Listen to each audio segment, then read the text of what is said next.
ప్రధానమంత్రి నరేంద్ర మోడీ 75వ జన్మదినాన్ని పురస్కరించుకుని దేశవ్యాప్తంగా నిర్వహిస్తున్న సేవా పక్వాడాలో భాగంగా గీసుకొండ మండల బీజేపీ నాయకులు సాయంపేట హవేలీ గ్రామంలోని శ్రీ పాంచాల రామస్వామి ఆలయంలో స్వచ్ఛ భారత్ కార్యక్రమం నిర్వహించారు.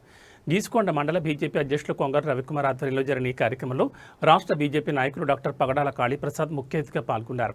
ఈ సందర్భంగా డాక్టర్ కాళీప్రసాద్ మాట్లాడుతూ ప్రధాని మోడీ నిస్వార్థ సేవ, దేశాభివృద్ధికి ఆయన పడుతున్న తపన ప్రతి కార్యకర్తకు పౌరునికి ఆదర్శనీయమని అన్నారు.